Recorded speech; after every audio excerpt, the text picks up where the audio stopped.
Chapter 1. We are back. We're back again. with chapter 1 officially.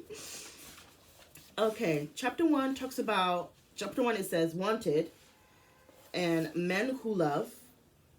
Good. I don't know if y'all can see that. The light is yeah. So wanted men who love. So bell hooks basically opens up the chapter about, every man and woman wants to be loved, whether if you're straight or gay or whatever you are. Love is something that is deeply lacking amongst men and women in our society today. So she basically starts opening the chapter about love and why it's needed and why it's lacking and what we should do. Okay. Yeah. I want to talk about the first statement, the opening statement, which I think it's like, I don't know if that's true or not. Okay. She says, every female wants to be loved by a male. Ooh. Pause. Every female wants to be loved by a male? Question mark? Is that true? I believe everyone wants to be loved. Period. Regardless if you're male or female. Yeah. Everyone wants to be loved. Period. That's why I feel like the plight to be loved, it's not. It can be very scary. Like the lengths that people will do just to be loved, to be in a terrible marriage, to be in a terrible relationship, whether it be heterosexual, homosexual, bisexual, all the sexuals, homosexuals, whatever the sexuals. So the statement that every female wants to be loved by a male, then what about, yes, this book is about heterosexual relationship, I get that. But just using that within itself, like regardless of it being romantic or just looking at it at face value, do you believe that? Maybe I'm just overthinking it. Okay. And it's a bold statement, like every female, not some, not a lot, not a few, not a couple. Or she didn't just say people want to be loved. Yeah, she just said she simply said women want to be loved by men, by males. Well, I'm gonna invite the people in the chat. How do you feel about that statement? I want to know. Yeah, it's a bold statement. Bold statement. Yeah. All right. So on the second page of the Will to Change, chapter 1, I want to read a passage, and then I kind of want to go and dissect it. Okay. No man hungers for male love more than the little girl or boy who rightly needs and seeks love from dad. He may be absent, dead, present in body, yet emotionally not there. But the girl or boy hunger to be acknowledged, recognized, respected, and cared for. All around our nation, a billboard carries this message. Quote, each night, millions of kids go to sleep starving for attention from their dad. End quote. Because patriarchal culture has already taught girls and boys that dad's love is more valuable than women's love, it is unlikely that maternal affection will heal the lack of fatherly love. No wonder, then, that these girls and boys grow up angry with men, angry that they had been denied the love they need to feel whole, worthy, and accepted. Heterosexual girls and homosexual boys can and do become the women and men who make romantic bonds the place where they quest to find and know male love. But that quest is rarely satisfied. Okay. Talk to me. That was a lot. First of all, when she says,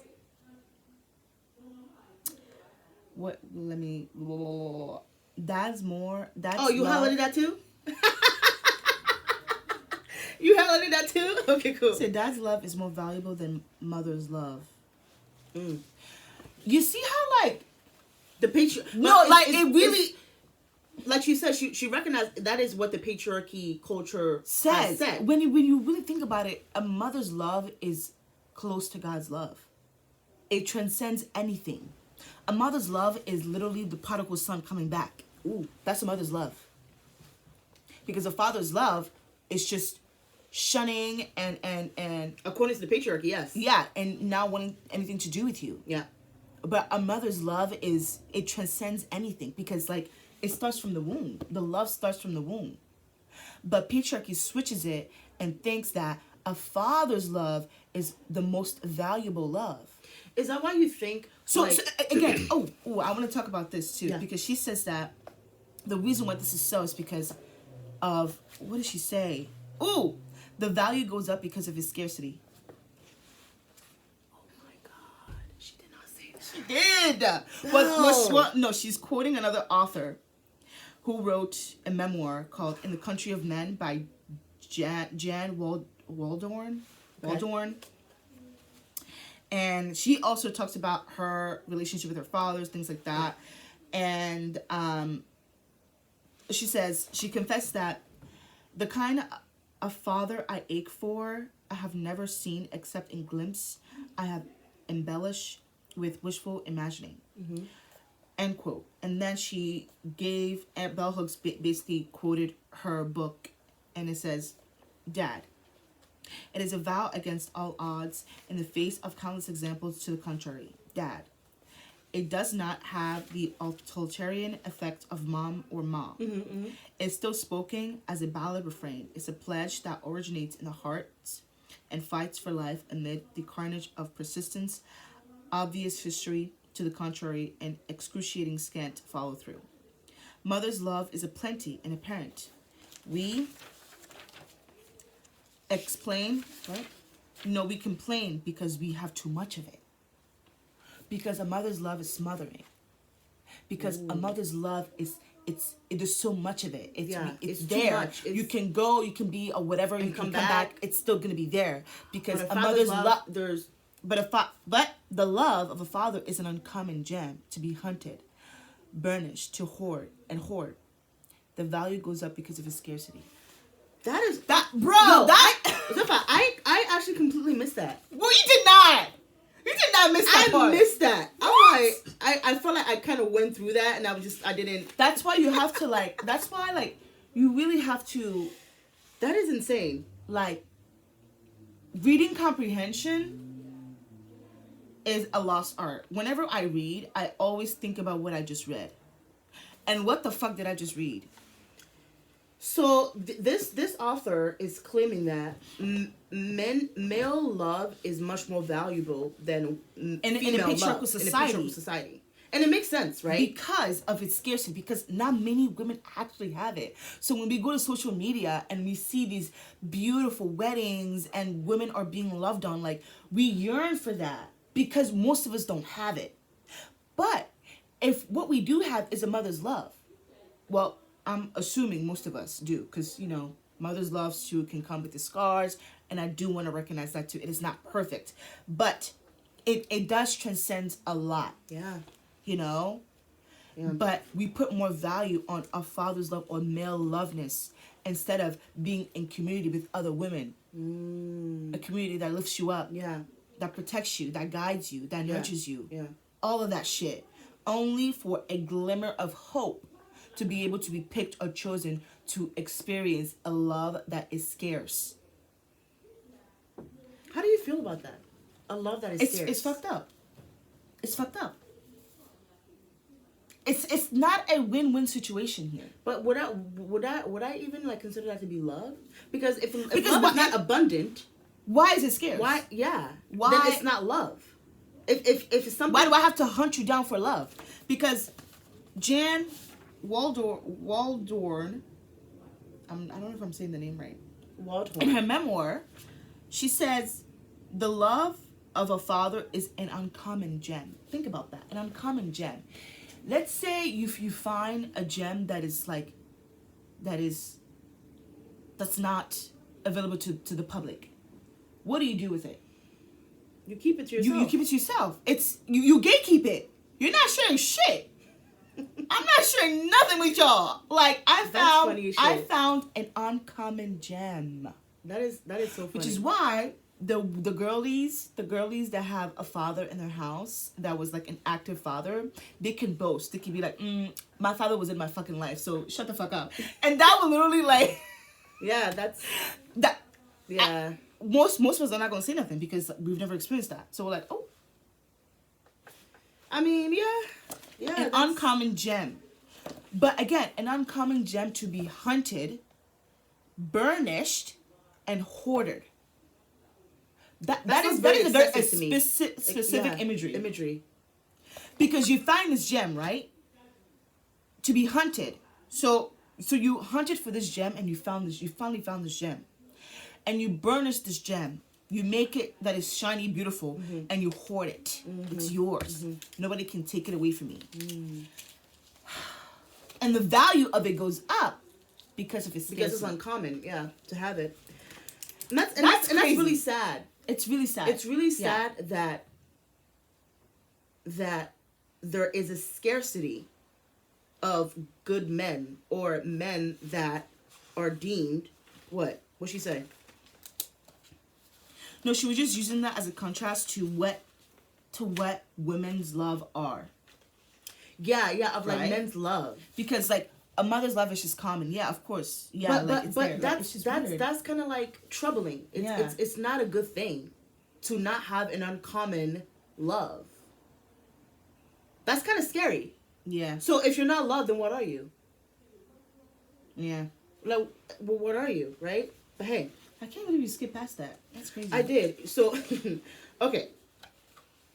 That was great. So I highlighted another part. Okay.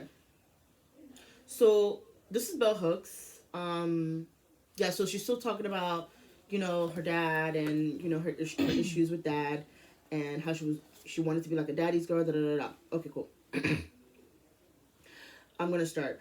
She said, so many of us felt that we could win male love by showing we are willing to bear the pain, that we were willing to live our lives affirming that the maleness deemed truly many because it withholds, withdraws, refuses is the maleness we desire.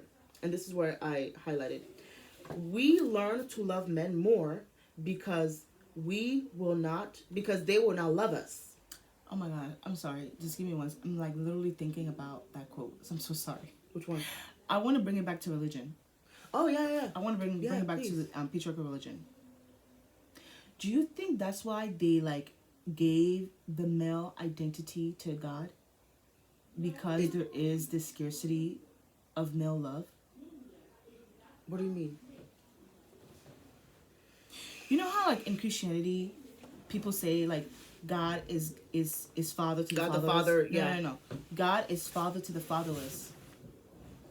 God is father to the fatherless. Yeah. That is a quote that I've seen a lot in like the rhetorics of modern Christians. Yeah. That again lack that fatherly love. But because I like that fatherly love, I have a heavenly Father that loves me unconditionally. Okay, yeah, I can see that being like a correlation of because there is a scarcity on earth when it comes to male love, you have a heavenly Father that loves you unconditionally. But what I want to do with that is that like when Mary, the mother of God, and how she was able to love her son, nobody thinks about the way she loved her son. The Catholics do. And I love that. I love that for Catholicism. I love that for the Catholics. Catholics love But Mary. I feel like modern Protestants don't give a shit about Mary like that. I'm like, first of all, let's put respect where respect is due. The Catholics love Mary. And the Protestant, who do they love? They just love Jesus. Yeah, they love Jesus. They take Mary out of the picture. Seventh-day Adventists love the Sabbath. I'm not going to go through other denominations, okay, but I'm just saying, like, even that quote of, like, a mother's love is plain because we have too much of it. I think also in the theological religion in the Abrahamic religion, we do value a father's love instead of the mother's love, in that because we don't even know what a father's love is. So now we attribute these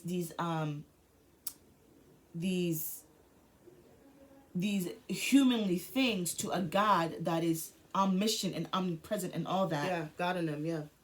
For this being to fill the void that a human cannot. I mean, yeah, because think about it. What you lack, you want to have, right? And if spirituality so then if I can go through a religion, and that religion tells me that this heavenly being, this heavenly Father, loves me and loves the fatherless people, then this quote of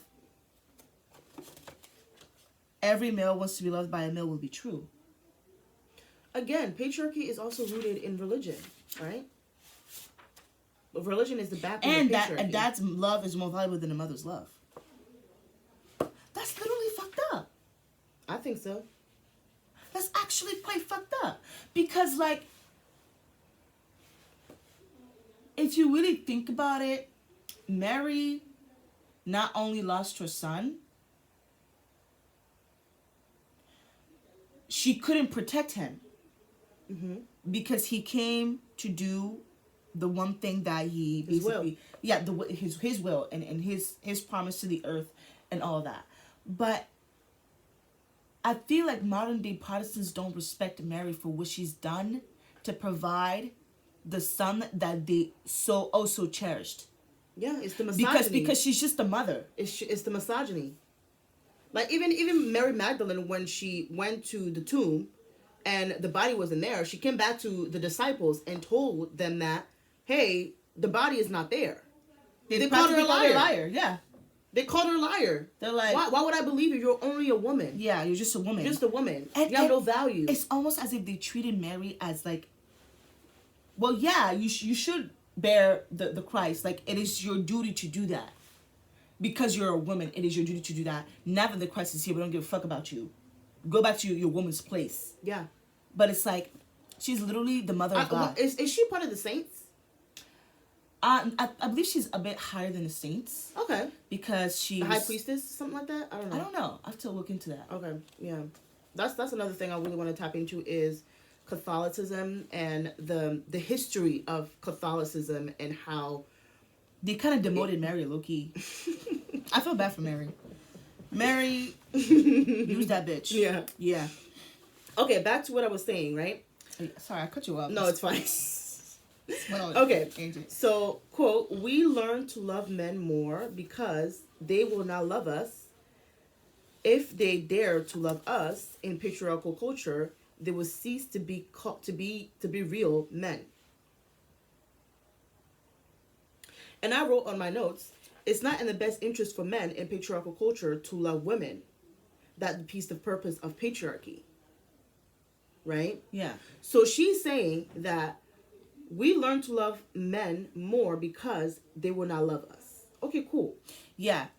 Have you seen those things of like, oh, you need to love them more? Like, yeah, you should love them a little bit harder. Yeah, as if it's your fault. Right. That, But then it says, if they dare to love us in patriarchal culture, they will cease to be real men.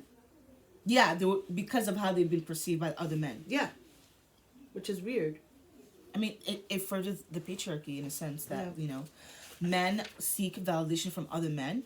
Mm-hmm. So, in that way, they're socially conditioned to not act out. And be in line. Mm-hmm. Because, yeah. Yeah. Okay, next page. This is another author that Bell Hooks referenced, Barbara Dimmings. So I'm going to read one of her passage that she wrote in the book. Okay. This is before the passage.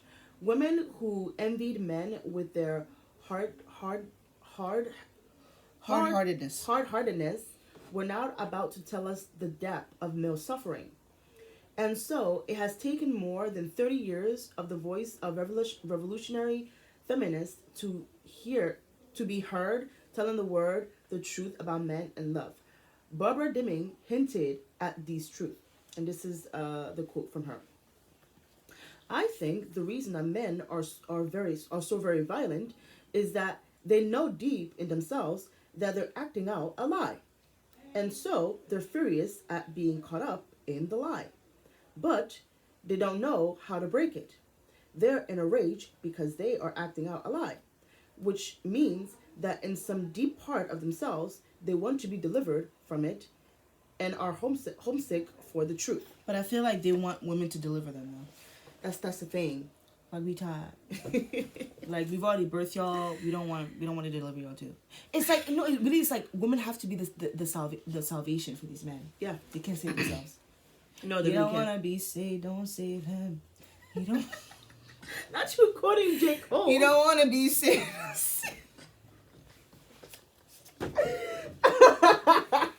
I'm crying Don't right do now. I'm crying. Don't do it. I'm crying. Okay, next part. The truth we do not tell is that men are longing for love. This is the longing feminist thinker must dare to examine, explore, and talk about. These rare visionary feminists seer who are now no longer all female are no longer afraid to openly address issues of men, masculinity, and love. Women have been joined by men with open minds and big hearts, men who love, men who know how hard it is for a male to participate in the art of loving in patriarchal culture. Mm-hmm. In part, I began to write books about love because of the constant fighting between my ex-boyfriend Anthony and myself. So basically, she goes and talks about her boyfriend, her partner, her long-term partner, and how, you know, They went to therapy, Yeah. and basically once he starts sharing his feelings, Mhm. she starts to feel like she doesn't like it. And she basically concluded that, okay, maybe this is where there's a disconnect, because once they do start sharing their feelings, women don't like that because Yeah. they put the blame on the women. But let me read here. The issue we fought about most had to do with the practice of love. That's important. Like many men who know that the women in their lives want to hear them declare love, Anthony, the boyfriend, made those declarations. Okay. When asked to link the "I love you" word with the definition and practice, he found that he did not really have the words, that he was foundationally uncomfortable being asked to talk about emotions. Yeah, because men are illiterate. They don't read like that. They don't read literature about love or how to be loved. So obviously Anthony's not going to have the words, because the only word he knows is "I love you," which is very surface level. But it's like, well, I need you to put those words into practice, meaning. into action, into a deeper meaning. But he's mute because he does not have the literary cognitive ability to come up with anything else, because he lacks that. Yeah. He lacks the intellect to articulate his feelings. his feelings. So they're in therapy, and is this where they go to therapy, or is it the next one? I think it's the next page. Oh, that's the next page. Okay. But yeah, go ahead. Yeah, so basically they're in therapy, and he's opening up, right? Anthony's opening up, and this is what she says. When I was in my 20s, I would go to couples therapy, and my partners for more than 10 years would explain how I asked him to talk about his feelings, and then when he did, I would freak out. He was right. It was hard for me to face that I did not want to hear about his feelings when they were painful and negative, that I did not want my image of a strong man truly challenged by learning of his weaknesses and vulnerabilities. Here I was, an enlightened feminist woman who did not want to hear my man speak his truth because it reveals his emotional vulnerability. It stands to reason, then, that the masses of women committed to the sexist principle that men who express their feelings are weak really do not want to hear men speak, especially if they say is that they hurt, that they feel unloved.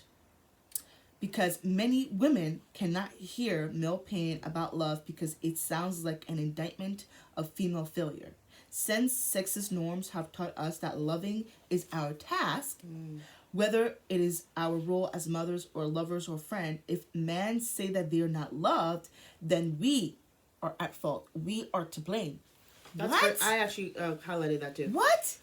So you're telling me that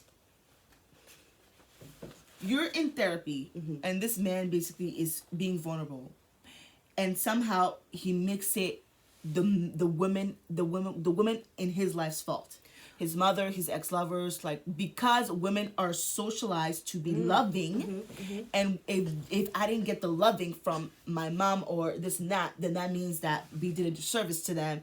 So therefore they're looking at you saying that, well, I don't feel loved, blah blah blah. So it is kind of like an indictment on you. But then it's like, well, damn, is love a one-way street? Remember how Even, let's just take a mother and son relationship, right? Love is a two-way street. it's an equal give and take, in my opinion. Women, mothers love sons and sons loves mothers, right? But the thing is, with a lot of sons, they just take and take and take, and they still want more. The woman is already depleted, right? Because she's doing it by herself most of the time. If she's a single mother, she's doing it by herself. There's no village. So she's already at zero. But she's pouring into the son more and more and more. She has nothing left. But most men don't get that. They don't get that. Or most men, they do, but they just don't care. And I want to come back to that. I have an example. You know how when men cheat in the marriage, especially in like African culture, they blame the woman, or what did you do in order for the men to cheat? I mean, this is beyond African culture. I know, but that is what she's like. Many women cannot feel no pain because about love, because it sounds like an indictment to female failure.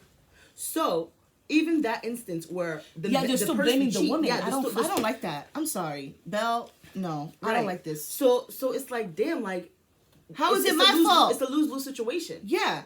So I'm doing whatever I can to love you, but somehow the woman in your life failed you, but then you're putting that on me because I'm a part of that female sex.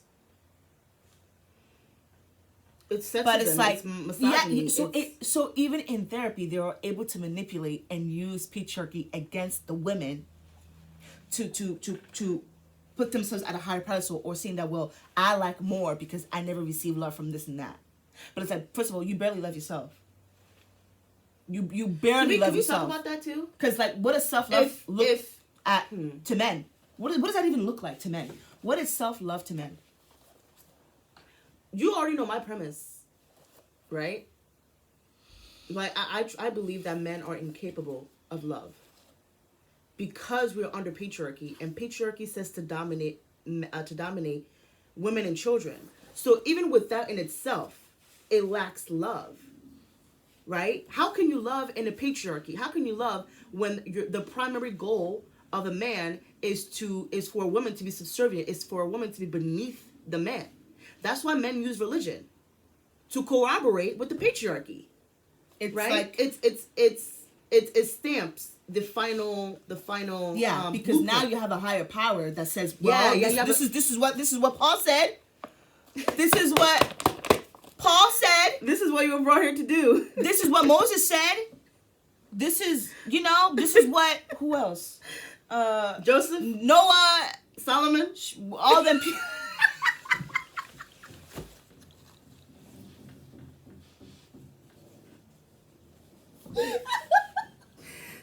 Yo, let's stop. It's been a minute since I read the Bible. It's been a minute. Oh, crying. It's crazy. No, but like, can we truly have an honest conversation? Okay?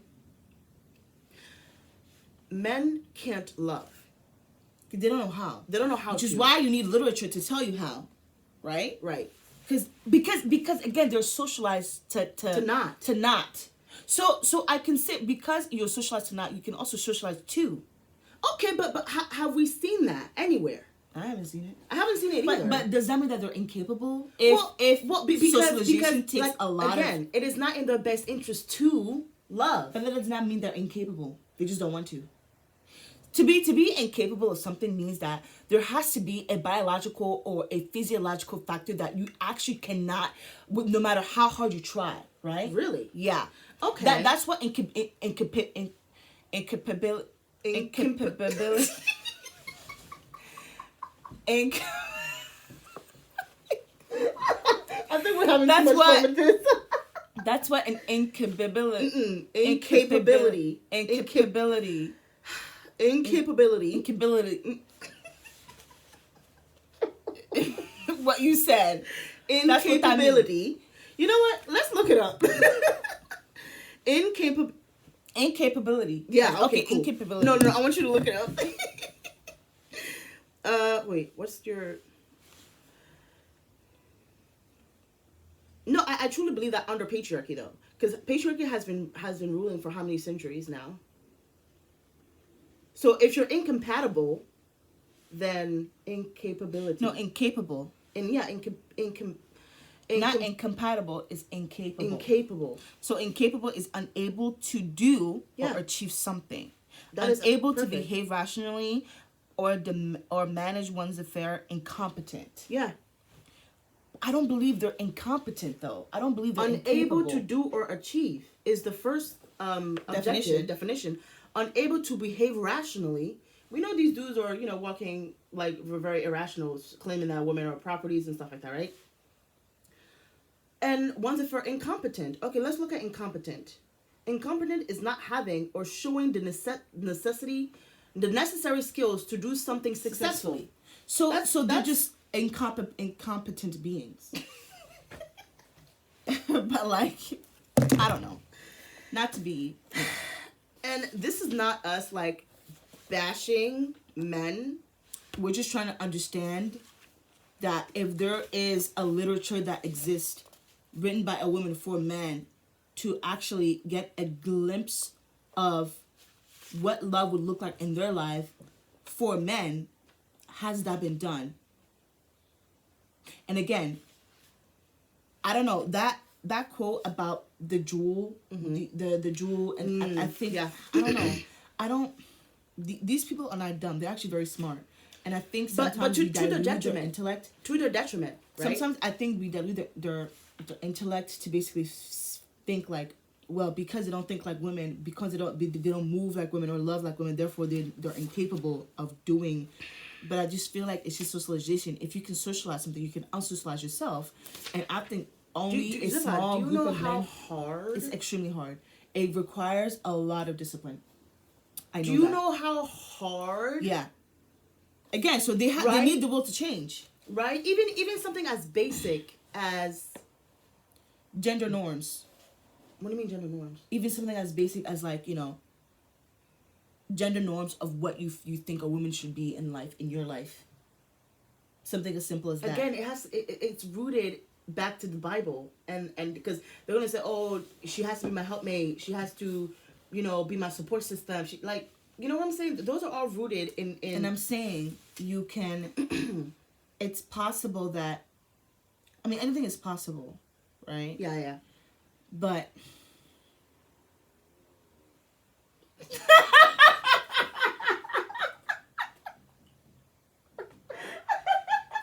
Pause.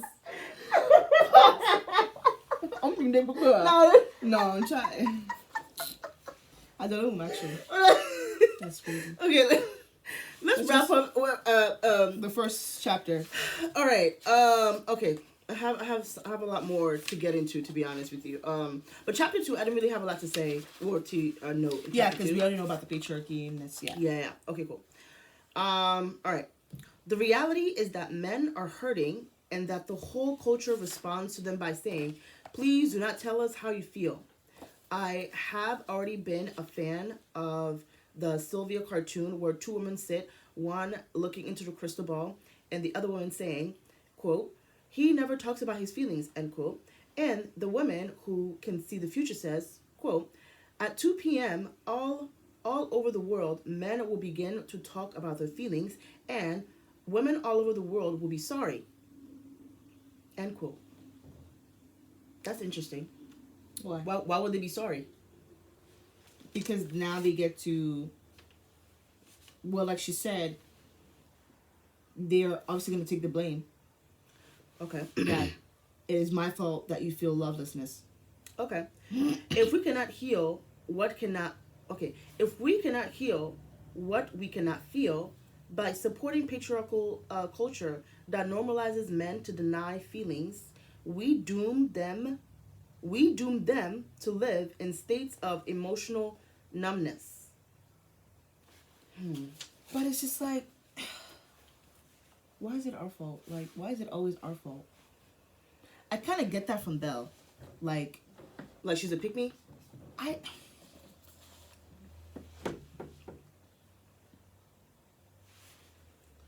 Like she said we. don't want to say she's a pick-me.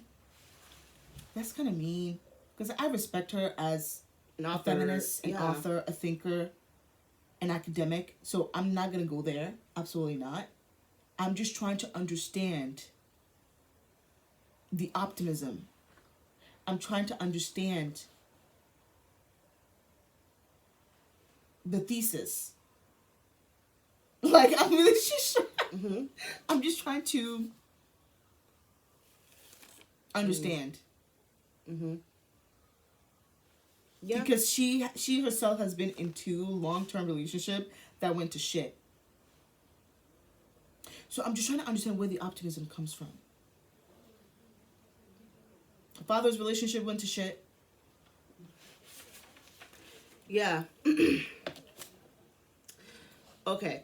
There's a particular okay. I want to talk about where she talks about fear. Right? Yeah. So I'm going to start reading. That's a really good chapter. Yeah. Okay, let me see. Where she talks about fear. Okay, got it. Okay. My father was an angry man. At times, he still is, even though he is past 80 years old. Which page is that? Oh, this is page 7. The last paragraph. Okay. Yeah. My father was an angry man. At times, he is still, even though he is past 80 years old.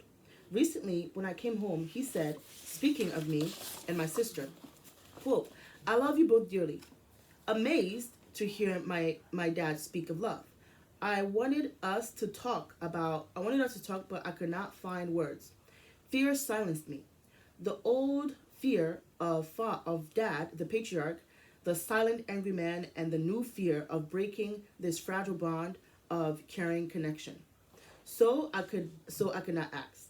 Quote, what do you mean, Dad, when you tell me that you love me dearly? End quote. In the chapter focusing on our search for loving men in Communion, the female search for love, I make this observation, quote, lots of women fear men, and fear can lay the foundation of concepts and hatred. Contempt and hatred, thank you. It can be a cover-up for repressed, killing rage, end quote. Fear keeps us away from love, and yet women rarely talk to men about how much we fear them. I feel like now with social media, that's what we talked about. This book came out in 2004. 2004, okay. 2004. So I think now, all you see with the whole, like, we'd rather pick a bear in the woods than, like, all we see is fear. That women are basically expressing, like, hey, like, we don't trust any of y'all. So, yeah, that's true. Yeah.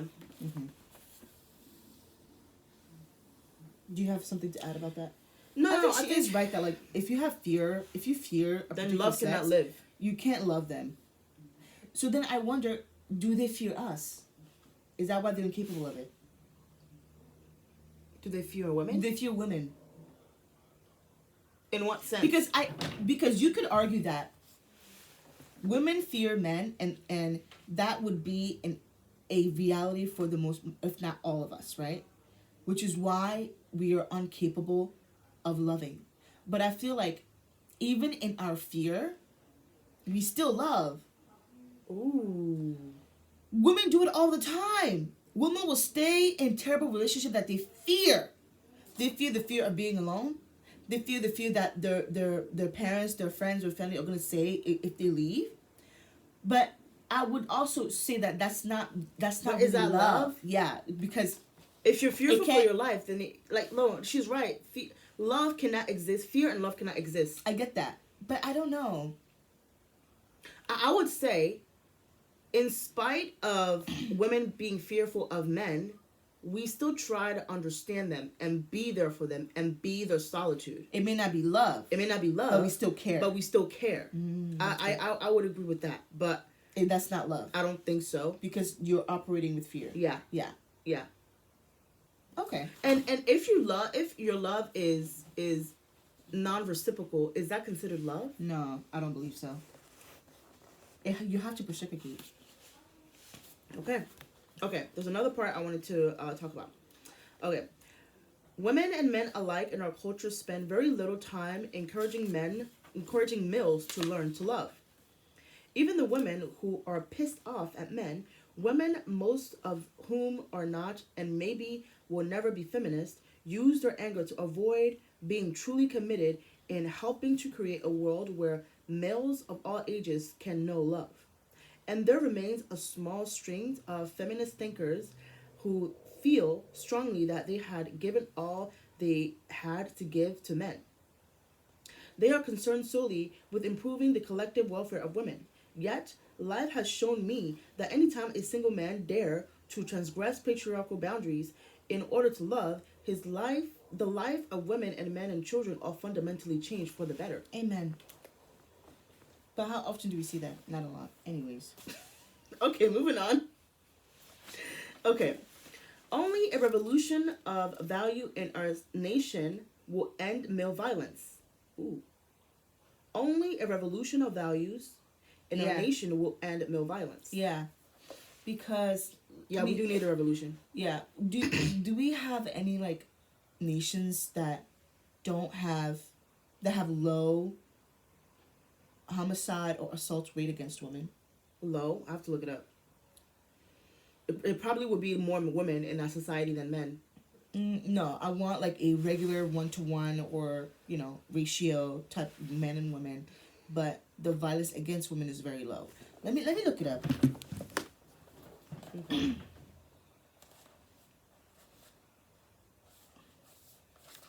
While she's doing that, to create loving men, we must love males. What did she say? Only a revolution of values in our nation will end male violence, and that revolution will necessarily be based on the love ethic. I don't think she explained what a love ethic is, but okay. To create loving men, we must love males. Loving maleness is different from praising and rewarding males for living up to a sexist defined notion of male identity. Caring about men because of what they do for us is not the same as loving males for simply being. Interesting. Latin America, Chile, Cuba has a very low femicide rate. Oh. 0.0 cases per 100,000 women. Reported, or that's good. I'm gonna have to do more like digging. Yeah. Yeah. Of this. That's crazy. Okay, I'm almost done. She said. Okay, but like when you're reading the quotes, you have to like add to the conversation. What did you say? So I'm trying to say, right? She said that caring about men because of what they do for us is not the same as loving males for simply being. Because what are you doing when you're being? No, you just are. Yeah, but what are you doing when you just are? No, because when women are just are, they get hackled, they get assaulted, they get, spat at. That's for them just existing. That's what women get by other men who also just are. Yeah, I don't know what she means about that. So what does that look like? That we have to love them by just simply being? Well, I want to be loved also by... I don't even want to be loved. I want to be respected by simply just being. Okay. But we can be. But even in my being, it's always a problem because they don't like that I'm just being. They have a problem with that. Yeah. That's why they go out of their way to talk to you or to... make you have low self-esteem. Yeah, just being fucking mean for no reason or to assault you for no reason. Like, No, that's a good point. So how can I love male? First of all, the expectation that women should just love male just simply because they're being is low-key sexist a little bit. Because I don't need to love you just because you're a male. I can just acknowledge you. I can respect you. But I'm not going to go and do all that. Like, we're not going to do that. So I guess in this way, like, she's saying, like, just being respectful. Okay, so this is what she said after that. She said, when we love maleness, we extend our love whenever males are performing or not. But what is maleness in a healthy way? Oh, like what is the maleness? Presence? What is the presence of being in a maleness state? Ooh, that's a good question. Mm-hmm. Let's talk about it. What does that look like? I don't know. I am a man. I don't know. If you're a man and have been a man for a very long time, not a boy. Why did you say it like that? Put it in the chat. What does simply existing in the maleness space look like? That is a great question. I would love like a social science, like, deep dive into that. Yeah, that's a good point. But this is what Bell Hook is saying. She said performance is different from simply being. So okay, so what does performing maleness look like too? Like the traditional masculinity macho, role, right? Hard, so, blah blah blah. So removing that, then you're simply being. Just being yourself. No. But you're just simply being. So what does that look like? She didn't give an example. Probably because she doesn't know either. Right? Yeah, she actually doesn't give an example. Yeah. So she said in patriarchal culture, males are not allowed to simply be who they are and to the glory in their unique identity. Their value is always determined by what they do. In an anti-patriarchal culture, male do not have to prove their value and worth. Okay, I guess that is the being, not proving. You don't have to go around proving that your value and your worth. Okay, cool. They know from birth that simply being gives them value, the right to be cherished and loved. Okay. Okay, I think we should stop there. Yeah. That was a lot. I still have missed a few more notes, but yeah, that was a lot. And we're trying to like knock this out in like this week. It's an easy read, so we're doing 2 chapters a day. So, but we only got to record chapter 1, and then the preface. So yeah, I think this is gonna be like a good series for us to just like pick a book, especially in the New Year's. Yeah. Deep dive, and also like definitely leave comments. We would love to hear what you guys think. If you guys are reading this book, let us know what you thought about this book. If you've read other Bell Hooks books, let us know. Yeah, we would love to hear what you guys thought or think about what we said.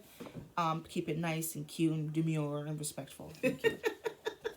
Thank you. Okay, until next time. Bye. Bye.